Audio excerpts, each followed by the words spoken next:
네, 전승절을 하루 앞두고 러시아군이 우크라이나 동부와 남부 주요 군사 요충지 등에 대한 총공세를 이어갔습니다. 또 러시아 공군이 학교 건물을 폭격해 민간인 60여 명이 건물 잔해에 묻혀 있다는 안타까운 소식도 들어왔습니다. 이런 가운데 러시아에서 현재 시각으로 9일 진행할 전승절 기념 열병식에서 핵전력이 다수 등장할 거란 우려스러운 전망이 나오고 있습니다. 우크라이나 전쟁 속보 국제부 이승훈 기자와 함께 알아보겠습니다. 어서 오십시오. 안녕하세요. 자, 지금 모스크바와 우리가 지금 6시간 정도 차이가 나니까 이미 이제 전승절이 현지에서도 된 것 같고요. 여전히 그 러시아군과 우크라이나군의 치열한 공방이 진행되고 있는 것으로 보이는데 오늘의 전황을 좀 간략히 좀 정리를 해주시죠. 네, 전쟁이 지금 치열해지면서 철저한 보도 통제가 이루어지고 있습니다. 그래서 정확하게 지금 전황이 어떻게 진행되고 있다 이렇게 사실상 말씀드리는 건 좀 힘들어는 보입니다. 다만 말씀하신 대로 지금 전승절 앞둔 러시아 뭔가 이제 가시적인 성과를 내기 위해서 공격을 좀 강화하고 있고요. 또 이에 맞서서 우크라이나군 역시 치열한 방어를 하는 상황이 전개되고 있는 걸로 보이고 있습니다. 물론 이런 양측의 치열한 공방 속에서 또 많은 사상자들이 나오고 있고요. 러시아 국방부의 발표를 보면요. 동부와 남부 주요 거점에 대한 포격을 했다. 그래서 우크라이나군 600여 명을 제거했다. 그런 주장도 했습니다. 또 아조스탈 주변에서는 치열한 전투가 벌어지는 모습이 목격이 되기도 했고요. 또 우크라이나를 이번에는 바다로부터 단절시키기 위해서요. 오데사항에 대해서 지금 보시는 화면처럼 미사일 공격이 가해지는 모습이 많이 목격이 되기도 했습니다. 러시아군의 돈바스의 지금 진격, 예상보다는 많이 느리지만 일부에서는 진전이 있었다. 이게 바로 미 국방부의 공식적인 발표예요. 이런 발표도 있고 또 볼로디미르 젤렌스키 대통령은 이런 말도 했습니다. 지금 러시아군이 피격한 문화유산 200곳이 넘는다. 이제 세계가 좀 관심을 가져야 한다. 이런 지원을 호소를 했거든요. 자, 미국의 발표 그리고 젤렌스키 대통령의 이런 호소로 미뤄봤을 때 요 며칠 전승절을 앞두고 러시아의 공세 매우 지금 치열하게 전개가 되고 있다. 그렇게 말씀드릴 수 있겠습니다. 네, 그러니까 주말 동안에 러시아의 공격이 강화되면서 그만큼 민간인 피해가 우려되는 상황인데요. 이게 학교를 포격해서 또 많은 민간인 사상자가 났다는 그런 소식이 있어요. 가까운 곳에서 이제 총성과 폭격이 울리고 있습니다. 자, 그러면 주민들 어디를 찾아갈까요? 아마 마을회관 같은 곳을 아마 아직 피하지 못한 주민이 있다면 마을회관 같은 곳을 찾아갈 겁니다. 네. 그런데 그래도 그곳이 다 무너졌을 경우에는 어떻게 될까요? 바로 지금 화면에서 나온 것 같은 학교 또 그리고 교회 같은 곳을 찾겠죠. 왜? 안전하다고 판단을 하니까요. 하지만 지금 화면에서 보이는 것처럼 한때 학교 건물이었던 곳, 뭐 나무까지만 남았죠. 그리고 모든 게 잔해로 묻혀 있죠. 모든 게 다 사라져 버렸습니다. 네. 한때 주민들이 겁이 나서요. 뭐 총성도 들리고 폭격도 울리니까 90여 명이 학교 안으로 들어갔습니다. 그래서 지하실에 있었는데 지금 보시는 것처럼 뭐 전체 건물이 하나도 없습니다. 그러네요. 현재 남아 있는 그러니까 이곳에 묻혀 있을 거로 추정이 되는 그 민간인 숫자가 약 60여 명에 달하고 있거든요.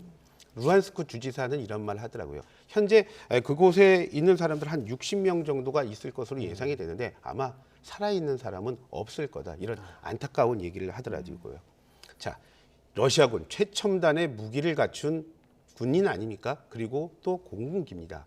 그 공군기가 과연 학교를 군사시설로 착각을 해서 오폭을 했을까요?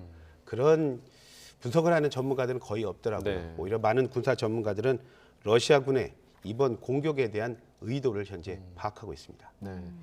학교나 병원 이런 것들은 정말 공격하지 말아야 할 곳인데 러시아군 참 무자비하다 뭐 이런 생각이 좀 드는 것 같습니다. 그런 곳이 안전하다고 생각해서 피해 있는 곳인데 그런 곳을 자꾸만 공격하고 있는 화면이 들어온 걸 보면 아마 공포를 목적으로 한 게 아닌가. 제가 그래서 그런 말씀을 자주 드린 겁니다. 예.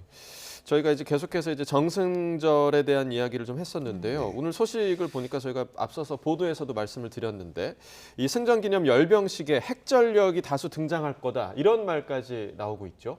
해마다 모스크바의 붉은 광장에서는 5월 9일이 되면 이제 전승절 퍼레이드가 펼쳐집니다.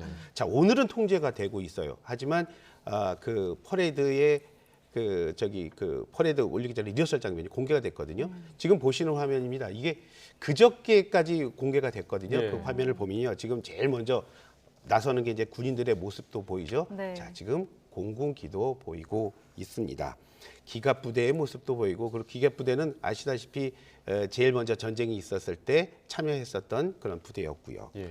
이번 예행 연습에서는요, 야르스 대륙간 탄도 미사일 등 전략 핵 미사일과 함께요. 조금 전에 보신 지휘 통제기 바로 일류신 80의 모습이 보였습니다.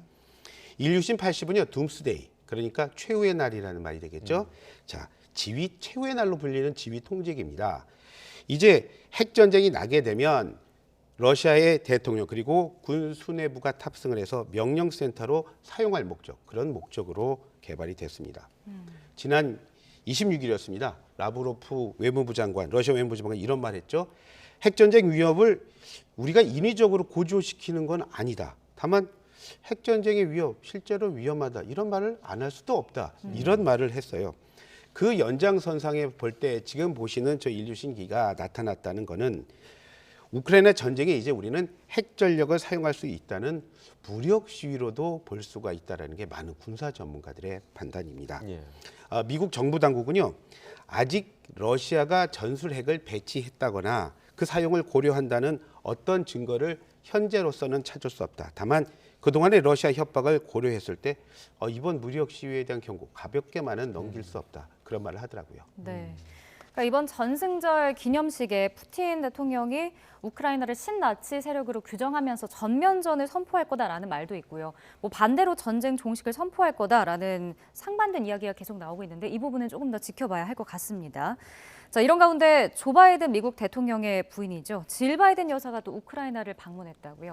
예, 그렇습니다. 뭐 말 그대로 전격적인 방문이었어요. 왜냐하면 뭐 사전 예고가 없었기 때문에 전격적인 방문이다 이렇게 말씀을 드리겠는데요. 네. 자, 바이든 여사는 우크라이나 서부 쪽에 있는 국경 마을 우즈 호로드를 찾았습니다.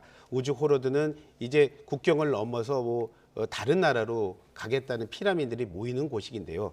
그곳에서 만난 사람이 화면을 보이는 젤렌스키 우크라이나 대통령의 부인 올레나 젤렌스키 여사였습니다. 자, 바이든 여사가 방문한 날 우크라이나로서는 제가 전승절이 하루 빠르다고 말씀드렸죠. 러시아보다 하루 빠른 전승절이었고요. 미국은 또 우리나라와 비슷합니다. 우리는 어버이날이었죠, 어제. 네, 미국은 어머니날이었어요. 예. 바로 어머니날 찾아간 겁니다. 바이든 여사는 이런 말을 하더라고요. 어머니날에 우크라이나를 나는 꼭 방문하고 싶었다. 이 잔혹한 전쟁은 반드시 중단해야 하고 미국인들이 우크라이나 국민과 연대하고 있음을 보여주는 게 중요해서 나는 이곳에 왔다고 말했습니다. 젤렌스키 여사는 이런 말 하더라고요. 자, 매일 이곳은 전투가 벌어지고 있고 또 공습 사이렌이 울리는 와중에 미국의 퍼스트 레이디가 이곳을 찾아오는 것 결코 쉬운 일은 아니었을 예. 거다. 네. 용기 있는 행동에 감사한다. 이런 말을 했습니다. 예. 그러니까 계속해서 미국 고위급 인사가 이제 우크라이나를 방문한다는 건 그만큼 미국에서 우크라이나를 적극적으로 지원하고 있다라는 그런 뜻을 또 반증하고 있는 것 같습니다. 국제사회에서 계속해서 지금 러시아를 압박하고 있는 상황인데 조금 전이었죠. 주요 7개국 정상, G7 정상들이 러시아 경제 고립을 좀 가속화하기 위해서 러시아산 석유 수입을 단계적으로 중단하기로 결정했다고요. 서방 7개국 정상, 그러니까 G7 말씀하셨죠. 자, 젤렌스키 우크라이나 대통령과 화상 정상회의를 했어요. 그래서 공동 성명을 냈는데요. 그 공동 성명의 내용을 보면요. 먼저 러시아가 의존하고 있는 핵심 서비스를 차단을 해서 러시아 경제 부분 모든 부분에 있어서 타격을 주기로 했습니다. 특히 러시아의 석유 수입 단계적으로 중단하거나 금지하고요. 또 그리고 원유와 가스 수입 이미 미국은 중단하지 않았습니까? 네. 자, 이제 유럽 역시도 열심히 나서겠다 그런 말을 하더라고요. 그러니까 이번 전쟁의 과정에서 유럽에 대한 러시아에 대한 그 에너지 종속성이 드러났지 않습니까? 자, 이참에 이번 기회에 에너지 수요 공급에 대한 한번 생태계를 바꿔보겠다. 그런 의지로 저는 판단을 했습니다. 예. 미국은 이와 별도로요. 러시아 국영방송사 3곳을 또 제재 대상에 포함시켰어요. 이 3곳 가장 시청률이 높고 현재 그 푸틴 대통령 지지율 약 82% 정도 되고 있거든요. 예. 굉장히 높죠. 네. 자, 그런데 이런 푸틴 대통령의 지지가 이렇게 높은 이유 바로 러시아 국영방송사를 많이 지지해주면서 여론을 그렇게 만들고 있다. 이런 얘기들이 많았는데 미국에서 이번에 또 제재 대상에 이곳 세 곳을 포함시키더라고요. 저는 이번 제재가 과연 어떤 성과를 낼지, 효과를 가져올지 아니면 오히려 반대로 역효과를 가져올지 저는 개인적으로는요 가장 관심을 갖고 지켜보겠고요. 또 나오는 얘기 있으면 또 전해드리도록 하겠습니다. 네. 그러니까 어떠한 효과든지 피해를 좀 줄일 수 있다면, 전쟁을 중단시킬 수 있다면 효과가 좀 나타났으면 좋겠다 싶은 마음이 듭니다. 네, 오늘 아침 세계는 국제부 이승훈 기자와 이야기 나눠봤습니다. 고맙습니다. 감사합니다.